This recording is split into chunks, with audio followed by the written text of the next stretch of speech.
Hello दोस्तों, मैं SK Sharma.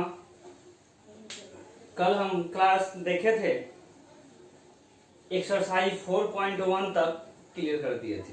ठीक है, अब अगला टॉपिक आया है प्रॉपर्टीज ऑफ डिटर्मिनेंट, यानी कि सारणी के गुण के बारे में हमको पढ़ना है। कल ही बता चुके थे कि अगला टॉपिक जो हम पढ़ेंगे प्रॉपर्टीज ऑफ क्या करेंगे, डिटर्मिनेंट पढ़ेंगे। ठीक है, देखिए अब यहाँ पर प्रॉपर्टीज ऑफ डिटर्मिनेंट है।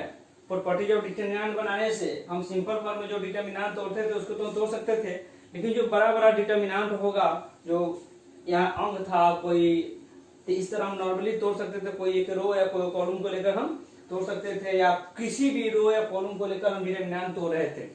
लेकिन जो बड़ा बड़ा डिटर्मिनेंट आएगा या इसके स्थान पर कोई अल्फाबेटिकल टर्म होगा तो उसको हम कैसे तोड़ेंगे, उसके बारे में आगे हम जानेंगे। ठीक है, पहले हम जान रहे हैं क्या चीज, प्रॉपर्टीज ऑफ डिटर्मिनेंट। देखिए यहाँ पे दिया हुआ है एक नंबर में, द वैल्यू ऑफ डिटर्मिनेंट। जो डिटर्मिनेंट दिया होगा is unchanged, its row and column are interchanged. अगर कहने का मतलब है जो डिटर्मिनेंट है जो दिया हुआ है उसका अगर हम रो और कॉलम को अगर आपस में इंटरचेंज कर मतलब बदल देते हैं, ठीक है। अगर यहाँ पे जैसे डिटर्मिनेंट है इसके रो और कॉलम, रो यही है R1 R2 R3 C1 C2 C3, अगर ई रो वाले को हम कॉलम में कर दे, ठीक है। मतलब कहने का मतलब यही है, हम पीछे पढ़े थे ट्रांसपोज ऑफ मैट्रिक्स में पढ़े हैं। ट्रांसपोज ऑफ मैट्रिक्स है, अगर इसका अगर कोई ए का वैल्यू अगर ट्रांसपोज में था, जैसे यहाँ पे 2 3, जैसे ए का वैल्यू 2 3 4 6 है, और इसका ट्रांसपोज तोड़ना था तो क्या करते थे, 2 3 4 6 का ट्रांसपोज। देखिए यहाँ पे क्या करना था, इसका रो है उसको कॉलम में, कॉलम को रो में, तो रो यही है, तो 2 3 रो था कॉलम में चला गया। इसको भी इस तरह लिख देंगे, आ गया, यही मेरा ट्रांसपोज हो गया। ठीक है, उसी तरह इसको रो को कॉलम में, कॉलम को रो में क्या करना है, इंटरचेंज करना है, माने बदल देना है। ठीक है, अब देखिए अगर हम यहाँ पे ट्रायंगल इक्वल टू मान लिए हैं, यहाँ पे मान लेते हैं, ले एग्जांपल में ले लिए, कोई डिटर्मिनेंट इतना दिया हुआ है, इसका अगर हम डिटर्मिनेंट तोड़े हैं कितना आ रहा है, 2। तोड़ का पिछले क्लास में हम देख चुके हैं कैसे तोड़ना है, 2 आया, तो यहाँ क्या लिखे, interchanging row and column, interchanging row and column, row को कॉलम में और कॉलम को रो में चेंज करें। देखिए यहाँ ट्रायंगल मतलब ट्रांसपोज तो रहे हैं, वहां बताया ट्रांसपोज। अगर इसको देखिए यहाँ पे क्या था, रो में था, इसको कॉलम में कर दिए। यहाँ सेकेंड को है, सेकेंड को मैंने सेकेंड रो है तो सेकेंड कॉलम में कर दिए, थर्ड रो है तो थर्ड कॉलम में कर दिए। इसका भी अगर हम डिटर्मिनेंट तोड़ रहे हैं तो कितना आ जाएगा, 2 ही आएगा। ट्राई करके देखिए, ठीक है।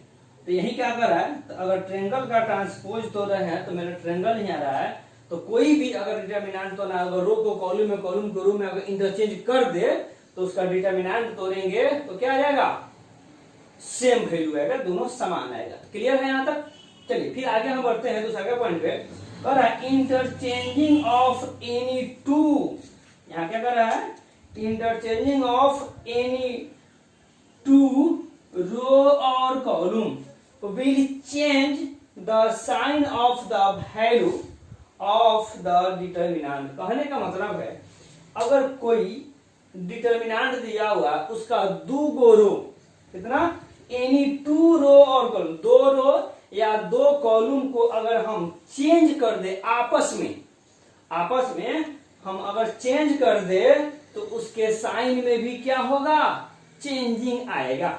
देखिए यहाँ पे ट्रायंगल इक्वल टू ले लिए हैं, इतना दिया हुआ है डिटर्मिनेंट में, अगर हम इसका डिटर्मिनेंट तोड़े तो कितना आ रहा था, यहीं पे इसी को लिए हैं, 2 आ रहा था। ठीक है, अगर 2 आया तो क्या लिखा, interchanging second and third row, column भी कर सकते थे, तो हम रो के लिए हैं, सेकेंड एंड थर्ड रो, मतलब सेकेंड रो यही होगा, फर्स्ट रो सेकेंड रो यही है, first row second row third row, तो इसको यहां कर दे, इसको यहां कर दे, दोनों को आपस में इंटरचेंज कर रहे हैं, तो साइन में यहाँ प्रॉपर्टीज कहने का मतलब है, प्रॉपर्टीज के अनुसार क्या होगा, उसका साइन में परिवर्तन होगा।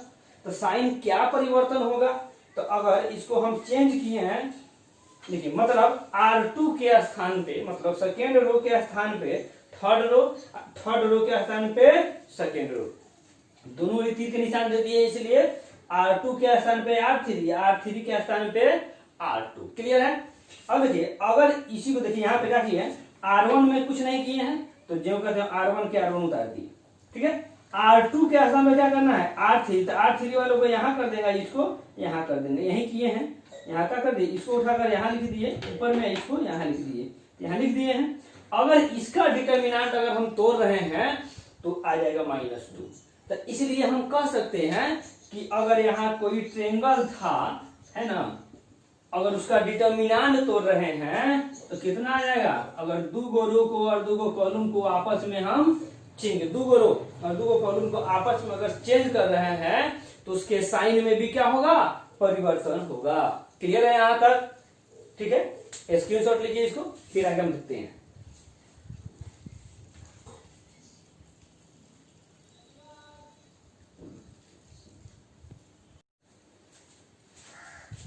अभी हम देखे थे दो पॉइंट देखे थे प्रॉपर्टीज ऑफ डिटर्मिनेंट का। तीसरा का पॉइंट है पर if any two row and column, क्या कर रहा है, if any two row and column of a determinant are identical, कोश में लिखिए all corresponding element are same, then the value of determinant is 0। कहने का मतलब है अगर कोई किसी भी डिटर्मिनेंट में दो रो और दो कॉलम का आइडेंटिकल, कहने का मतलब हो गया समान, और कोरस्पोंडिंग मतलब दो रो ही समान होना चाहिए या दो कॉलम समान होना चाहिए, उसी का डिटर्मिनेंट तोड़ने पर क्या आ जाएगा, 0। जैसे हम देख रहे हैं यहाँ एग्जांपल लिए हैं, यहाँ इतना दिया हुआ है, एक चीज यहाँ कुछ दिखाई दे रहा है, यहाँ पे ये R1 है, ये R2 है, R3 है, R1 है और R3 दोनों क्या है, R1 है और R3 क्या है, इक्वल है, तो इसका डिटर्मिनेंट कितना होना चाहिए, 0। ये प्रॉपर्टीज है, इसको याद रखना है। जब भी कहीं दिखाई दे डिटर्मिनेंट में दो रो और दो कॉलम समान, उसका वैल्यू कितना हो जाएगा, 0 हो जाएगा। उसी तरह यहाँ क्या किए हैं, यहाँ पर C1 है, C2 है, C3 है, यहाँ देखिए C2 और C3 क्या है, C2 और C3 क्या है, इक्वल है, इक्वल है, तो उसका भी डिटर्मिनेंट कितना हो जाएगा, 0। अब देखिए पूछिए कि सर कैसे 0 हो गया, उसके बारे में थोड़ा सा हम यहाँ चर्चा कर लेते हैं, कैसे 0 होता है। मान लीजिए किसी भी डिटर्मिनेंट में, इसके पिछला क्लास में जो मैट्रिक्स में हम पढ़े थे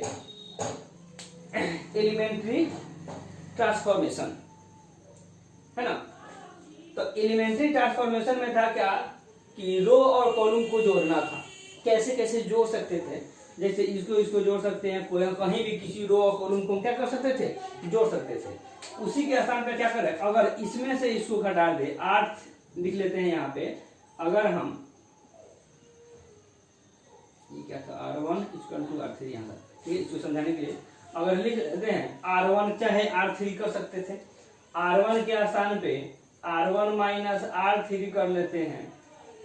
देखिए इसके स्थान पर से इसमें से इसको घटा कर लिख देना है, इसके स्थान पर से इसमें से इसको घटा कर लिख देना है, कोरस्पोंडिंग इसका यही है, इसमें से इसको घटा कर यहाँ लिख देना है।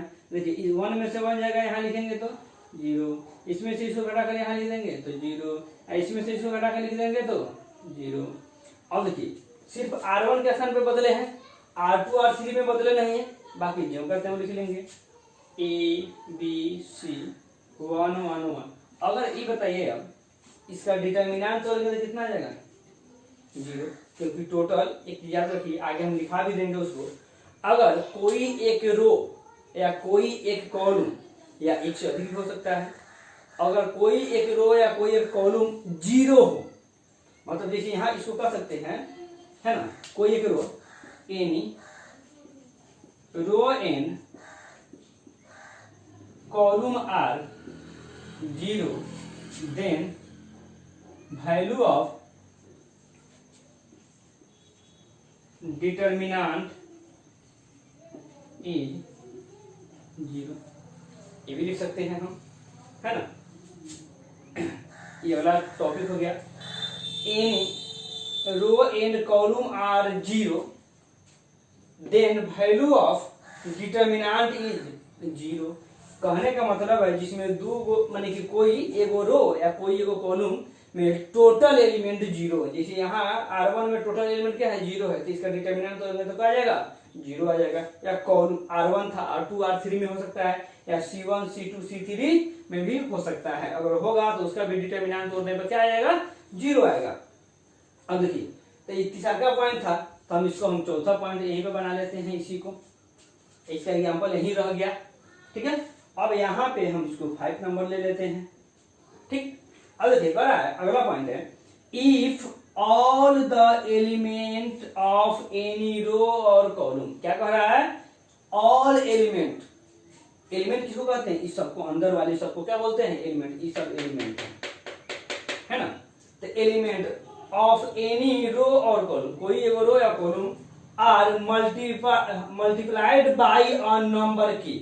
अगर कोई भी एलिमेंट में, रो या कॉलम में हम अगर के यानी कोई कांस्टेंट से अगर गुना कर रहे हैं K, then the value of new determinant so obtain is K times the value of the original determinant. कहने का मतलब है जो अगर ओरिजिनल जो डिटर्मिनेंट है उसमें अगर कोई रो में चाहे कोई कॉलम में अगर कोई कांस्टेंट से गुना कर रहे हैं तो जितना से गुना करेंगे उतना ही टाइम्स पर उसमें गुना हो जाएगा।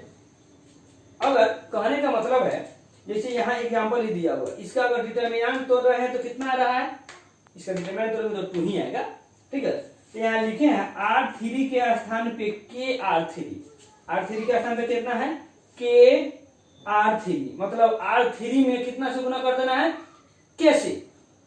देखिए यहाँ पे R2 R3 में R1 और R2 में कुछ किए हैं नहीं, लेकिन यहाँ 1 1 था तो के से गुना करेंगे तो के टाइम्स, तो जितने ऑर्डर करें जितने क्या कहते हैं R3 में, तो सिर्फ भाई इसमें नहीं गुना करेंगे, मतलब टोटल R3 में ही गुना करेंगे और इसका डिटर्मिनेंट तोड़ेंगे। तो देखिए यही चीज है, जितना से गुना किए हैं उतना ही इसमें गुना है, उतना ही टाइम्स पर आ रहा है कि नहीं आ रहा, यानी 2 के, और इसका डिटर्मिनेंट तोड़ेंगे तो कितना आ जाएगा, 2 के। तो जितना बार डिटर्मिनेंट तोड़ेंगे अगर गुना करेंगे तो उतना ही टाइम्स बार क्या हो जाएगा, उसमें गुना होगा, जितना से गुना किए रहेंगे। क्लियर है यहाँ तक, ठीक है। स्क्रीनशॉट लीजिए इसका।